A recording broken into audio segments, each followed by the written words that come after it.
Hello and welcome to C-Suite Secrets. I'm Heather Parsons, your host. I'm a serial entrepreneur, fractional CFO, and a business strategist. I've spent years juggling business and family life while helping entrepreneurs scale, optimize cash flow, and build real financial success. On our show, we bring you real conversations with founders and executives about what actually moves the needle in business. No fluff, no filler, just smart strategy, systems that work, and insights that you can put to use in your business right away. With that, let's dive right in. Today on our show, we have Marilyn Jenkins. Marilyn, welcome. Thank you so much. I'm excited to be here. Glad to have you. I'm excited about our conversation today. Absolutely. For folks who don't know you and aren't familiar with your business, I'd love it if you could tell us just a little bit about your story and how you got started out as an entrepreneur. Absolutely. I've been an entrepreneur since a child. It's really crazy, but I've always loved working for myself and growing something. And as far as digital marketing, I've been in digital marketing since the 90s. So seen a lot of changes.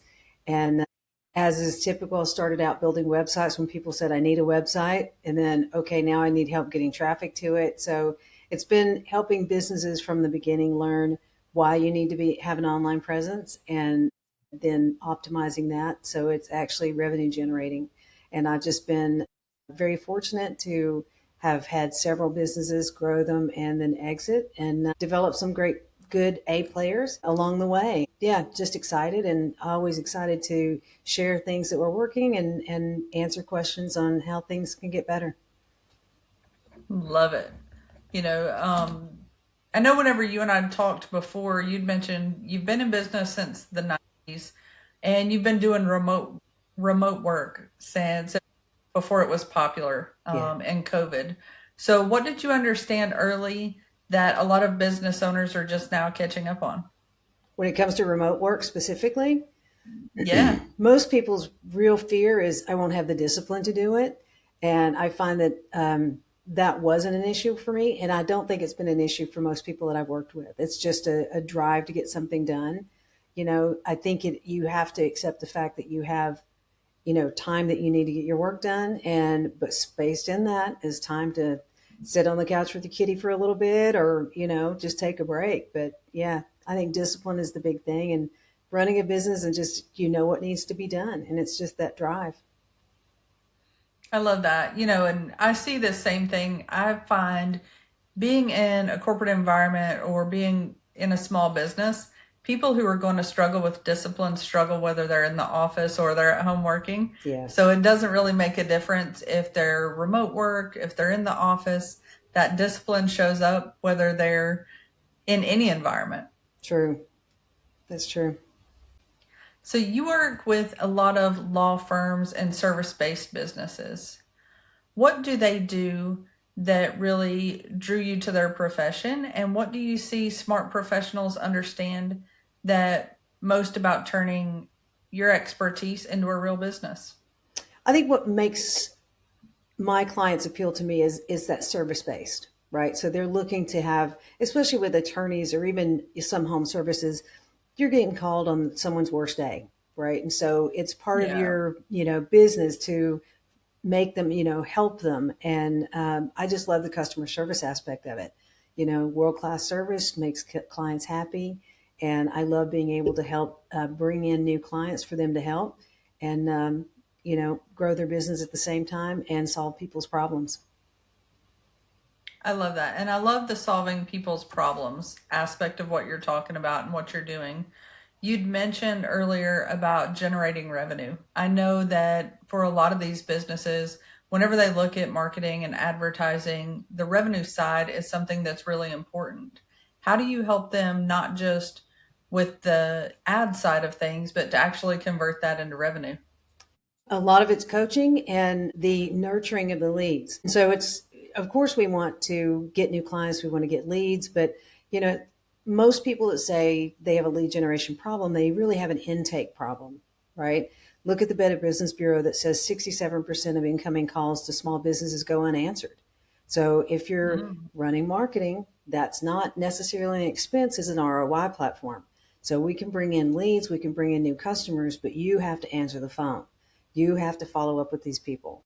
One step that my company takes is we set up a 5-day email and text message sequence for every lead that comes through. So we want you to reach out to them every day for 5 days. Sounds like a lot, but think about your life. You've got everything going on, whether you're, picking the kids up or soccer practice or any of those things. So any different time of day would be great. But I think it's, the business owner has to understand that we can only do so much to help you grow. You have to pick up the slack and actually make sure you finish delivering to the client. I like that a lot. Whenever I'm working with entrepreneurs, one of the things that I really run into is they're doing it all. So a lot of business owners say that they want help, but they're the bottleneck. Yeah. So how do you know when being involved for some of these business owners has turned into control that's really hurting their growth? I try to get them to explain to me their process to start with. And I think when I ask that question, a lot of the times they haven't really thought it through. Now, if they're a bigger business, so say a home services with multiple trucks, they've got a process, right? If they're smaller, they are just handling things as they come, whether you're getting a new client or putting out fires. So I think having someone, if you can sit down and analyze your process, do you even have a process? And that's where you find out that you're the bottleneck. And we can't, as much as we feel like we started the business, we own it. This is our baby. Nobody can do the job better than I can. If you can find somebody that can do the job at 80% or 90% that you would, that's a win. You need to delegate and move on. Absolutely. I could not agree more. I think it's Dan Martell who says 80% done by somebody else is 100% awesome. And I couldn't agree more. I think the more that as founders we get out of our own way, the better off we are in business. Well, the lovely part is there's always someone out there that loves doing what you don't love to do. So you need to find that Right. person, put them in there. And normally the things you don't like to do are a lower cost per hour type thing than what you should be doing. So find somebody to do that, whether it's data entry, answering the phones, any type of thing, research, get it off your plate. Absolutely. So, whenever you're coming in to work with some of these businesses, what are some of the things that you work with them to get off their plate if they're trying to do too much, especially in the marketing arena? A lot of it is messaging, right? So we want to make sure that we have a brand board, so we know your colors, your fonts, and all that kind of stuff, and then what you want to say and what customer you want. So we come up with that, and we run everything by the business owner, obviously. And what we're trying to do is going, okay, let's put everything out in the message that we need to get them to make a decision to call you and be pre-sold. That saves you time. And so we work with the messaging. We also offer a 24/7 bilingual call center that can actually manage these leads for you, do the nurture, do the follow up, or even go so far as to capture your incoming phone calls. I love that because, going back to that, I talk a lot about entrepreneurship as a team sport. And I love how you were talking a moment ago about, there's always somebody out there who's really good at things that you really don't like to do or kind of suck at. Yeah, So having somebody who's great at answering the phone really frees up a lot of time for folks to do other things. right. And I know you teach marketing a lot. Yeah. So what are most business owners focused on that doesn't actually move the needle that they might want to stop doing? I think some of them are just, they're posting on Facebook, but they're not, posting quality stuff or stuff that really tells a story. Now you need to get your personality out there, obviously, but there's so much more you could be doing. And I like to really focus on the Google Business Profile when we're looking at growing a local presence. That's where people are going to go. Think about when you're a consumer. You type into Google local Italian restaurant, and it's going to give you Yeah. the first one, right? Or the ones closest to you. So that's how you want to be in the map pack to get more clients and more phone calls. So that's what we try to do is say, okay, let's take the efforts that you're doing. Are they really moving the needle for you? And if not, how can we move the needle for you? That's some great advice. And talking about Google Business Profile, I'd love to talk a little bit about AI and how AI has changed some of that a little bit. And because I know right now, if I'm searching for a local Italian restaurant, I want to go in AI mode, Mm-hmm. right? Because I want to ask it some follow up questions. So, how can business owners be relevant in that space while AI is doing all of this crawling on websites and trying to figure out what to put in their results as well? Well, it's twofold, right? So you need to keep doing everything you're doing on your Google business profile, which is at least one update a week so that Google sees that you're interactive, right? Google's the largest search engine because it gives a good user experience. So if you are giving information or updates every week, you are interested in that good user experience, and Google will give you a better rating, could give you a better rating because of that. Now, to be found in the AI mode, you need to put more content on your website and on offsite, like your Facebook, your LinkedIn, that sort of thing. That's in the way people speak, right? You wouldn't actually pick up the phone and go, local Italian restaurant, right? No. So, but you would ask a question, what's the best local Italian restaurant near me? So you want to Yeah. think about especially if the lowest hanging fruit to fix is your FAQs. Are your FAQs more like bullet points with answers, or are they questions that people would actually enunciate, right? And that's where you're going to get found in the AI mode, in the series and the Hey Googles and all of that. That's some great advice, and you mentioned posting on Facebook. So, one of the things that I see as I work with entrepreneurs is they have a lot of these great ideas, but they really struggle with implementing them. So, why do so many businesses sit on content and delay posting or getting their information out there? They're busy running their business. I think it's kind of like those spinning plates in the air we've seen in the old, comedy routines. How many plates can you spin and still grow your business and make money and pay your payroll and save for a rainy day or take that vacation or spend Friday afternoon watching your kids play ball? There's some things you need to delegate. And if you don't have time for everything, if your business is not growing, your business is dying. And marketing is a growth factor for your business. So if you don't have time, you need to find someone that can do that for you. Absolutely. Again, I couldn't agree more. I as I talk to some of these entrepreneurs, I don't think they realize how affordable it is to Sure. find some of that help these days. Because I know whenever I was first starting out in business, I was thinking, whenever I thought about advertising, because I'm not as young as some folks around, I think about TV ads or marketing, and I think it's super duper expensive. Hmm. So if somebody is on a budget or trying to think through some of that, what are some things that they should think about that makes a difference, but maybe doesn't break the bank? I would think two things. Okay, so it's cheaper to keep a current client than it is to get a new one. So let's go back to business Facts. basics, right? Exactly. Absolutely. So, how can you cultivate your current client base to get new clients? All right, that's free, right? Other than setting up a monthly newsletter or something like that to reach out to people. Second is going to be, we want new clients. What specific type of clients we want? I mean, meta ads, which is Facebook and Instagram, is where you can get the largest demographic, the grandparents to the grandchildren, the whole series of generations. And those are actually inexpensive ads to run. So I would want to find out, what is my customer lifetime value? What am I willing to spend to get a new customer? And go from there. Now you know what your budget could be to get, can I handle 5 new clients this month? If I'm home services, can I handle 50?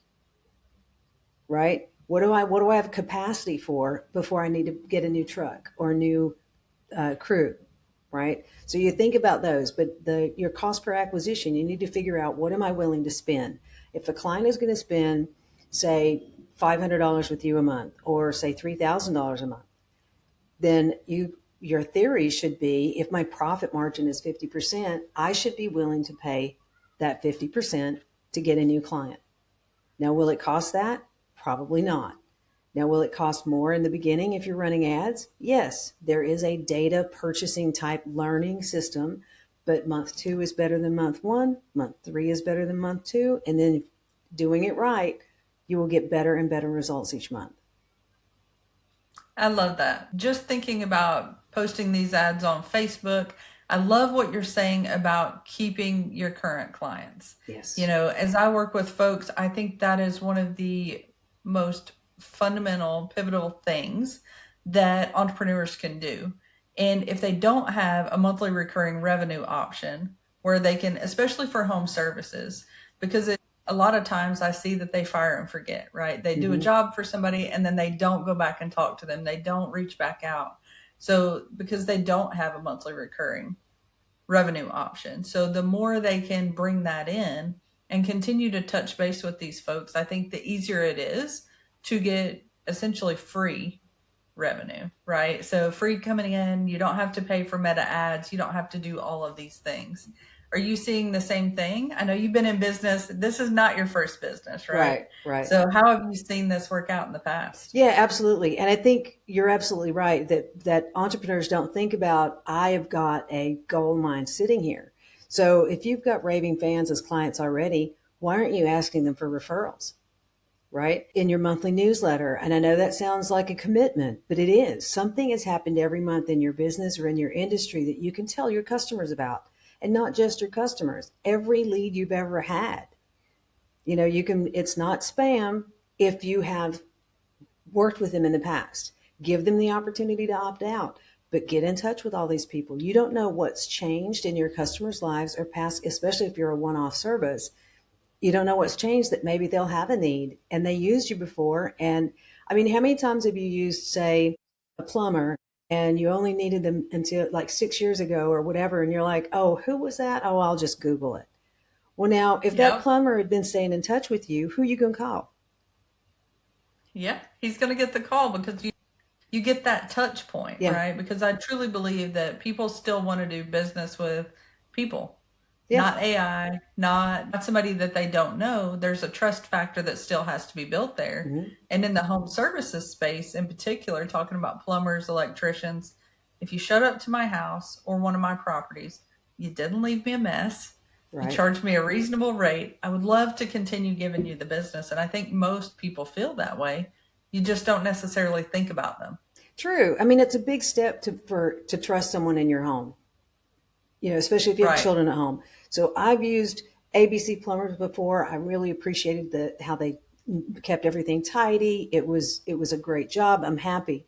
So you should stay in touch with me, ABC plumber, because I might have a Yeah. need. You never know, right? Things change day in and day out. You don't know. It's same for lawyers. Why not send a message out and say, how are things going? Is there anything I can help you with? Or do you know anybody I can help? Because you never know if someone's going through an issue or, oh, yeah, if they were really helpful before, I should call them again about this. Yeah, and on the legal side of things, I think, you may not think about stuff like, hey, are your business docs up to date? Yeah. When's the last time that you had, a year-end meeting? When is the last time that you've done some of these other things that I think if they would prompt people to do them, Hmm. which helps them stay in compliance, especially if they have an LLC or S corps or other things like that, Exactly. then that attorney is going to be a top of mind because even if I don't need an attorney all the time, I go to lunch and dinner with people who need one more often than not, just because they're in business. Not that anything's wrong, but that's just the nature of life, right? You've Yeah. got to do documents, you have to do state filings, you have to do all of these things as an entrepreneur. And if somebody could help make just one of those easier, Well, then think your about life is a employment lot better. manuals. I mean, employment Yeah. manual, every year something changes. I talked to a business attorney not too long ago that had someone come in and goes, "Well, I've never actually had my contracts looked at." Whew. He'd been in business for like 18 years, and the reason he's having his contract looked at is someone did something outside of his contract, and they went, "Yeah, whatever, it's not a good contract." Oh no. Yeah, I mean, there's just those types of things, but then you also think about the people that when you ask them what they're doing for new business, they say, "Oh, word of mouth," but they're not cultivating word of mouth. So with word of mouth, it's like it's not consistent revenue. So that consistent touch point of a monthly newsletter out to your lead list, that makes that word of mouth, if you will, into an actual consistent growth stream. I love it. One of the things that I'm talking about in the month of February, or not February, March, sorry if I can get my dates right, is talking about revenue and the fact that it's such a lagging indicator. And all of the things that you're talking about here are what drives to that revenue. Mhm. Because I really want to work with my clients to say, okay, this is your revenue number. but what did you do to drive that, right? Because I feel like people just look at that number and think it magically appears. But what you and I are discussing is what actually drives that. Right. So I'd love it if you could share a little bit about what's actually mattering right now as they're reaching out to people, because I know whenever we start to look at driving revenue, we're looking at, okay, how many of those newsletters did we get opened? What's our customer acquisition cost? We're trying to get super granular because we want that revenue number to be something that is 100% in our control, Right. right? It should not be a guess at the end of the day. That's right. And I think asking, part of your process should always be asking, how did you hear about us? Now, I got to be honest. I had a call the other day and I completely forgot to ask, and so I hung up and I'm like, but it still should be part of your process. How did you hear about us? Right now, which platform is working. And then always at the end of a successful project, job, whatever, ask for a review. So with Google reviews, I mean, Amazon's the one that made us all read reviews, right? And trust them. So Yep. that is a driving factor. People, ask for that Google review. Obviously, you can't incentivize.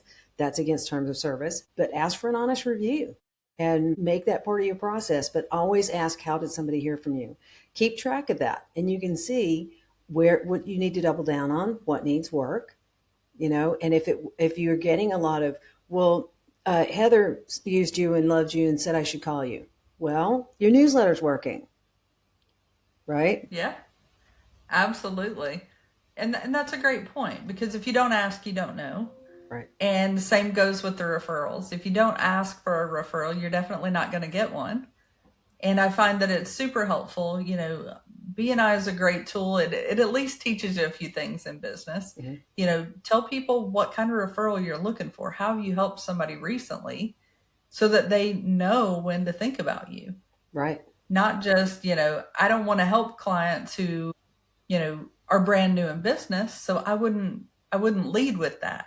Hey, if Right. you know somebody who's been in business for a little while, they've been growing, and they could use a little help with their finances. That's not necessarily their strong suit. I'd love to chat.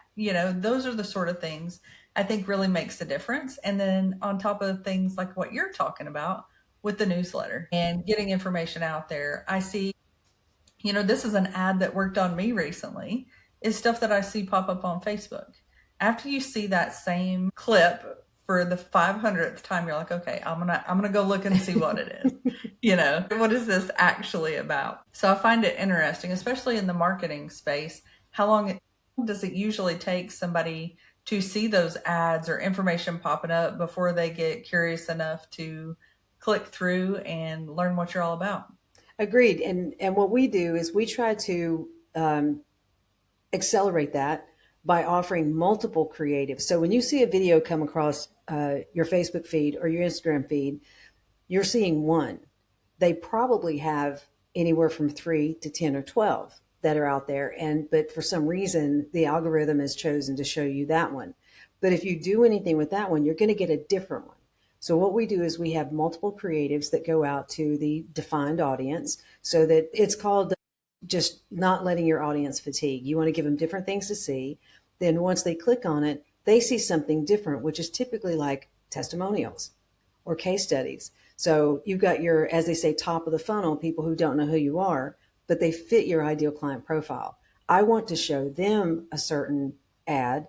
And then once they interact, whether it's going to my website, my Facebook page, or clicking on the ad, I want to show them something, proof of work I've done. So that's what we do for our clients, is you want to just build that relationship until they either pick up the phone and call you or book a time.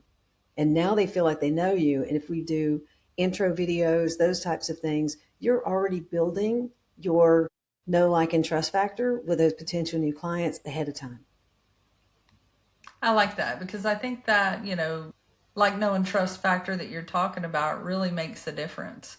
So as we think about small businesses, what are you seeing that is one myth that needs to die in marketing today, or something that entrepreneurs need to start doing in their business?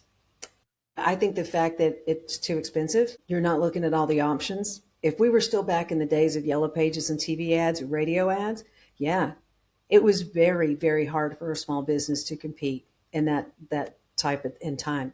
But now with what you've got, we've got social media, we've got all the different things in YouTube, you've got a phone that you can record 4K video on. So, explore your options. And there are a lot of ways to get your information out there. Use Facebook to start building your business and showing people who you are and that you're a regular person. Do specific regular updates and just start getting people to go, look, she dropped something on Wednesday. Wait, let's go see what happened. So I think that's the biggest myth is that I've seen is that it's too expensive to do, and it's really not. I mean, literally for $10 a day ad spend on Meta, you could make a dent. But the other thing is you need to start answering your phones. Now, if you're running local service ads and you've told Google that you're open 24/7, which many home services say that, if you don't answer your phone after hours, they will stop showing your ads because you are clearly not 24/7. So that's one of the reasons our call center and intake services is such a benefit for our clients. But those are little things. What are you spending money on that you're not doing correctly or it's not paying you? And then if you're not doing any marketing at all online, you really should consider it because your competition will be doing it. That's great to know. I had no clue about that with them stopping your ads. So, for folks like that, when it comes to answering the phones, especially for home services or services in general, people who are owning the business, operating, wearing a lot of these hats, what are some of the things that they should think about to make sure, whether they're using a service like yours or they're outsourcing or bringing somebody in, to make sure that phone does get answered?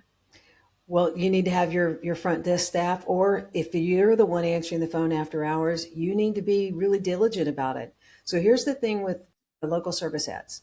You're spending $200 to $2,000 a week to get your name out there. I mean, it's big. But when someone clicks on your ad, before the phone rings, they get the opportunity to reach out to 4 other companies. You will get the first phone call. It's a little tick mark now in LSAs whenever you click on the ad. So you have the opportunity for the first call. And whoever gets that call first and with a certain amount of time will get that lead. And if you miss it, or if you took too long to disqualify somebody, you still pay for it and you're not getting that money back. So the key is make sure that whoever's managing your calls is diligent about it. They're quick, and your intake needs to be, and I say intake, so this is whoever's managing your phone, knowledgeable about your service to quickly qualify or disqualify a lead in a friendly manner. So this is the very first step of a relationship is the person who answers the phone. I love that. And I think that goes right back to what we were talking about initially about discipline. You know, if we're going to offer these things, we need to make sure that it's available. That's right. And I know that's a little bit harder when it comes to answering phone calls because if your phone is anything like mine, I get about 75 spam phone calls a day. And you've got to weed through those. And it's just part of it. Yeah. Yeah, it is. It's, again, with small businesses, if you just answer the phone, you're going to grow your business. I love it. So I know we talked a lot about marketing and a lot about growing a business. So a lot of founders really want to take Friday off with their kids or step away to do day-to-day things, but they don't know if their business can support it. From your side, what are some of the signs that a business is ready for the next level of leadership or somebody to come in and help with some of the day-to-day operations? If I was a business owner, I would disappear for a day and see what's broken. Ooh. Right? If you've trained your team, you've delegated for responsibility and accountability, you can leave for a day. You could leave for a week. So it also comes down to capacity of your employees. But what have you done as the business owner to empower your team to make decisions in your absence? That's, again, the things that I don't enjoy doing, I've hired people to do. The same with bookkeeping and any of that kind of stuff. I don't enjoy that. I'm good with numbers. I'm a technologist, right? But I'm not going to do my own books. I have somebody else do that. So it's just you find somebody and you delegate.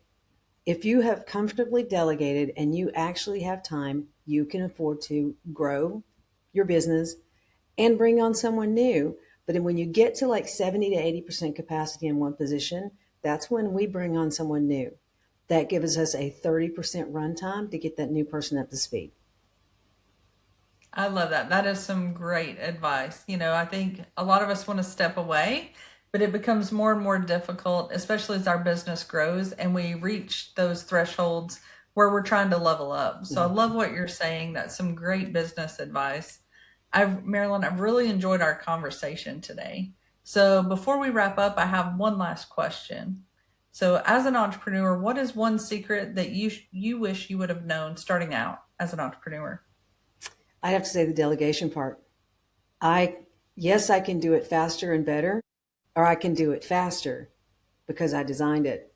That doesn't mean it's better. Delegating and listening to my team, what my team member says. We have brainstorming sessions of how we can do better, do something better, or serve a client better. And it's been educational on both sides, mine and theirs. So I don't have all the answers. I have the first answers. Don't be the only one. Yeah, I think it's just sharing it and delegating and getting some stuff off your plate and giving other people responsibility has given me a lot. I love that. So thank you again. And before we wrap up, where can our listeners connect with you or learn more about what you're working on? It has been a pleasure. I really enjoyed the conversation. And you can learn more about me on LinkedIn. I'm Marilyn Jenkins, Marilyn spelled like Monroe. And you can find more about my company at mjmediagroup.co and lawmarketingzone.com. I love it. Thank you again, Marilyn. And thank you to everybody for listening to C Suite Secrets. If you have found today's conversation as valuable as I have, be sure to hit that like and follow button and share this episode with somebody who's growing a business. If you're at the point where you're working hard in your business and your business is growing, but you're not keeping more of your cash, or you don't feel like that your finances are clear, that's exactly why we built One Room. It's a hands-on way to simplify your numbers, understand what's actually driving profit in your business, and start making smart decisions like a CEO, not just reacting every day. If you want more information between episodes, join us on C-Suite Insiders on Facebook, or come find me on Instagram at Heather Parsons Official. Until next time, keep growing, and remember, you don't have to do this alone.